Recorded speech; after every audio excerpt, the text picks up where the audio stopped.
Roma, no século I, não era apenas o coração do mundo antigo, mas o palco sombrio de um espetáculo de medo sob o olhar vigilante de um homem que exigia ser chamado de Senhor e Deus.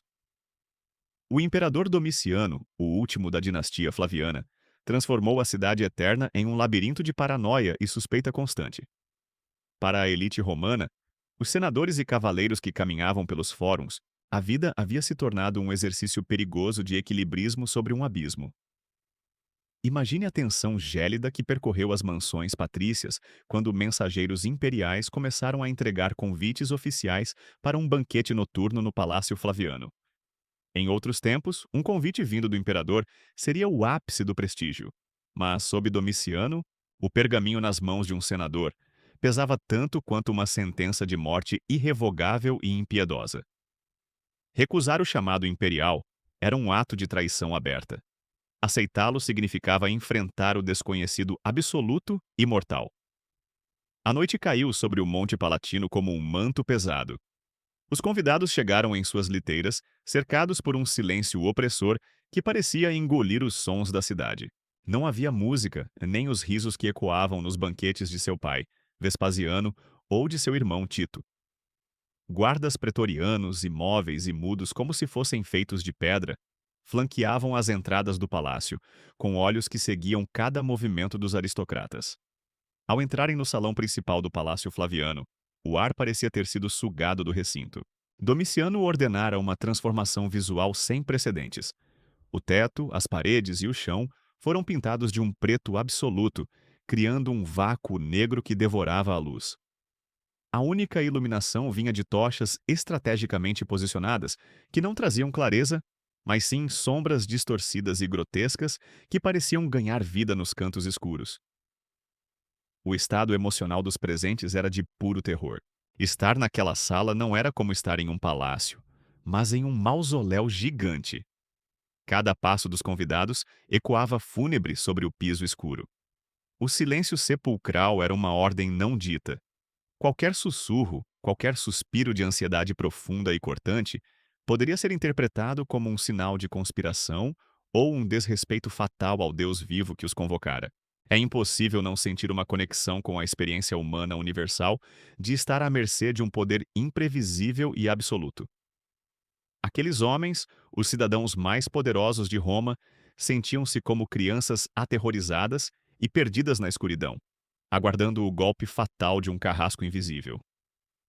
A tensão no ambiente atingiu o ápice com a entrada sinistra do anfitrião. Domiciano não surgiu vestindo a tradicional púrpura imperial, que simbolizava a glória de Roma. Em vez disso, ele emergiu das sombras vestido inteiramente de preto, uma escolha que rompia com séculos de tradição. Sua figura sombria era o reflexo exato de sua mente atormentada pela paranoia e pelo isolamento. Domiciano era um homem ressentido com uma aristocracia que sentia nunca o ter respeitado genuinamente. O objetivo oculto daquela noite não era a diplomacia. Era o exercício de um domínio psicológico total através do terror. Ele queria que seus convidados sentissem o peso esmagador de sua mortalidade nas mãos de seu soberano. O choque final veio quando os convidados foram conduzidos aos seus lugares. Ao se sentarem, o que encontraram à sua frente não foram os pratos de prata ou ouro habituais. No lugar das iguarias havia placas de mármore esculpidas em formato de estelas funerárias. O sangue dos senadores gelou ao lerem as inscrições. Cada lápide trazia o nome do convidado que estava sentado diante dela. Era como se eles já estivessem mortos e enterrados, assistindo ao seu próprio funeral.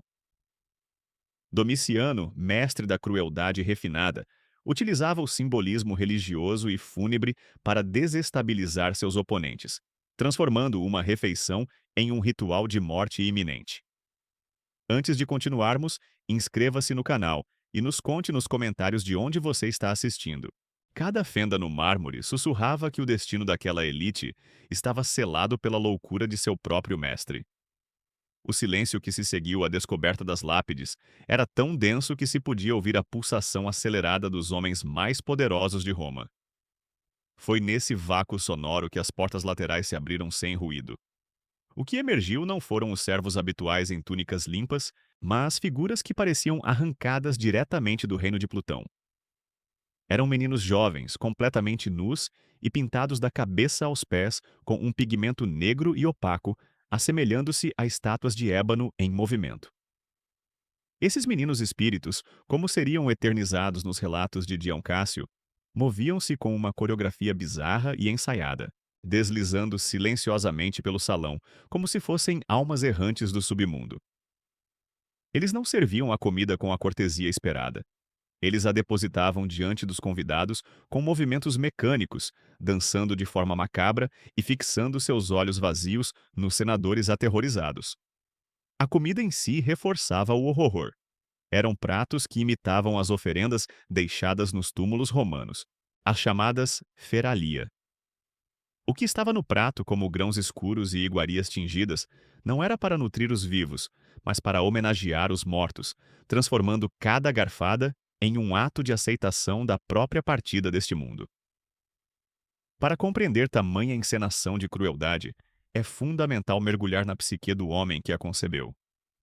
Domiciano era o terceiro de sua linhagem, a dinastia Flaviana, e crescera sob a sombra monumental de seu pai, Vespasiano, e de seu irmão mais velho, o carismático Tito. Enquanto eles eram celebrados como os heróis que restauraram a ordem após o caos de Nero, Domiciano sentia-se um estranho no próprio trono, um governante que possuía o título, mas não a admiração genuína de seus pares. Sua gestão foi administrativamente eficiente. Ele estabilizou a economia e reforçou as fronteiras, mas sua paranoia profunda o levou a instaurar um regime de repressão implacável. Ele nutria um ódio visceral pela aristocracia, enxergando em cada senador um traidor em potencial. Este banquete negro não era apenas o capricho de um tirano instável, mas uma ferramenta política de treinamento de obediência. Era a forma de Domiciano demonstrar que a elite de Roma não passava de gado em seu abatedouro particular. No centro dessa atmosfera claustrofóbica, a voz do imperador finalmente rompeu o silêncio. Mas o som não trouxe nenhum alento. Domiciano começou a falar, e seu discurso era uma litania monótona de horrores. Ele falava exclusivamente sobre assassinatos, métodos de execução e relatos de traições punidas com o máximo de sofrimento. Com uma calma gélida e um sorriso que jamais atingia seus olhos, ele descrevia detalhadamente como o aço penetrava a carne e como a vida se apagava nos olhos daqueles que ousavam desafiá-lo. A tortura psicológica era executada com precisão. Os convidados eram obrigados a ouvir essas descrições gráficas, enquanto seus olhares eram atraídos de volta para as lápides de mármore que exibiam seus próprios nomes. Domiciano deleitava-se com o pavor visível, preferindo a crueldade refinada da agonia mental à execução rápida. Para ele, ver um oponente tremer de medo absoluto era uma vitória muito mais satisfatória do que simplesmente eliminá-lo. O uso obsessivo da cor preta carregava um peso cultural que hoje é difícil de mensurar. Na Roma antiga, o preto era a cor do luto absoluto, dedicada exclusivamente aos deuses do submundo. Ao transformar um banquete em um ritual fúnebre, Domiciano subvertia as normas sociais mais sagradas. Ele enviava uma mensagem clara. Estava acima das leis e das tradições. O Salão Negro funcionava como um universo paralelo, onde apenas a vontade imperial existia. À medida que as horas se arrastavam, o tempo parecia se distorcer. Sem janelas para observar as estrelas, os convidados perdiam a noção da realidade, mergulhando em um estado de transe provocado pelo terror. O suor frio escorria sob as togas e a tensão tornava o ar difícil de respirar. Cada movimento de Domiciano era interpretado como o sinal final para que os guardas iniciassem o massacre. O medo da morte, potencializado por aquela espera infinita nas trevas, tornara-se uma arma mais poderosa do que qualquer espada, deixando a elite romana em um estado de paralisia emocional total, enquanto o jantar parecia nunca terminar. Quando o imperador finalmente fez um sinal sutil, o pesadelo parecia ter chegado ao fim. Com um sorriso enigmático sob a luz trêmula das tochas, Domiciano declarou que o banquete estava encerrado. Sem proferir mais palavras, permitiu que os convidados se retirassem. A saída do Palácio Flaviano foi marcada por uma pressa desajeitada. Senadores e cavaleiros, com pernas trêmulas sob as togas, mal acreditavam que ainda respiravam o ar fresco da noite romana. Caminharam em dissociação, temendo que uma lâmina surgisse das sombras das colunas a qualquer instante. Ao cruzarem o limiar de suas casas, o alívio foi instantâneo, mas terrivelmente breve. Enquanto tentavam lavar o suor frio e a sensação de morte, o silêncio da madrugada foi estilhaçado por batidas violentas e rítmicas em suas portas principais. O pânico retornou com força renovada.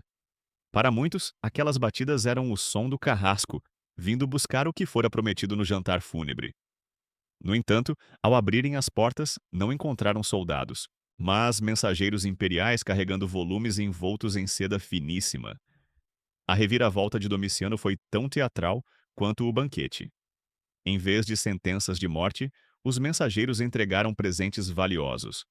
As lápides de mármore eram, na verdade, coberturas para placas de prata pura gravadas com precisão. As iguarias foram enviadas em recipientes de ouro maciço e os próprios meninos espíritos foram entregues como presente. Estes servos, antes pintados como demônios, agora apareciam banhados, perfumados e vestidos com as melhores sedas, transformados de presságios de morte em símbolos de riqueza extrema. A mensagem subliminar de Domiciano era mais aterrorizante que qualquer ameaça direta. Através dessa generosidade distorcida, o imperador demonstrava que a vida, a propriedade e o destino de cada homem pertenciam exclusivamente à sua vontade divina. Ele provou que possuía o poder de levá-los ao abismo e, no último segundo, resgatá-los com luxo ostensivo. Era a afirmação de um domínio que não precisava de sangue para escravizar, apenas da incerteza psicológica constante. Este evento, preservado pelos relatos de Dião Cássio, solidificou a reputação de Domiciano como um tirano de inteligência perversa. Para a elite romana, o banquete negro não foi apenas uma noite de medo, mas um trauma coletivo que mudou para sempre a percepção de sua segurança sob o regime flaviano. Historicamente, o banquete foi uma jogada de eficácia perigosa. Embora tenha garantido obediência imediata, alimentou um ressentimento profundo que corroeu as fundações de seu reinado. A paranoia de Domiciano, que concebia tais espetáculos de horror, tornou-se uma profecia autorrealizável. No ano de 96 d.C., o clima de medo que semeou em sua corte voltou-se contra ele. Uma conspiração arquitetada por altos oficiais, com o conhecimento de sua própria esposa, a imperatriz Domitia Longina, pôs fim à sua vida dentro de seus aposentos privados. O homem que se intitulava Senhor e Deus foi derrubado pela fragilidade humana, assassinado por aqueles que não suportavam mais viver sob sua instabilidade caprichosa e cruel. Imediatamente após o assassinato, o Senado decretou a damnatio memoriae, a condenação da memória. Foi um esforço sistemático para apagar Domiciano da história oficial do Império. Suas estátuas foram derrubadas, seus arcos renomeados e seu nome raspado de monumentos com cinzéis implacáveis. Ironicamente, o esforço para esquecê-lo falhou. Histórias como a do banquete fúnebre eram tão potentes que se tornaram imortais. O nome de Domiciano atravessou milênios, não por sua administração eficiente, mas como um aviso sombrio sobre os abismos da alma humana, sob o poder absoluto e sem limites. Ao refletirmos sobre este banquete mortal, confrontamos uma verdade sobre a natureza humana. O medo é uma ferramenta de controle que, embora eficaz a curto prazo, é inerentemente autodestrutiva.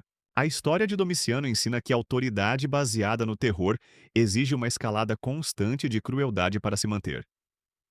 O medo pode comprar silêncio, mas jamais lealdade real. O banquete permanece como uma lição sobre a fragilidade das instituições diante de um autocrata. O medo é uma ferramenta de liderança viável ou apenas uma receita para a queda inevitável? Deixe sua reflexão final nos comentários e inscreva-se para mais mergulhos nos mistérios da história antiga.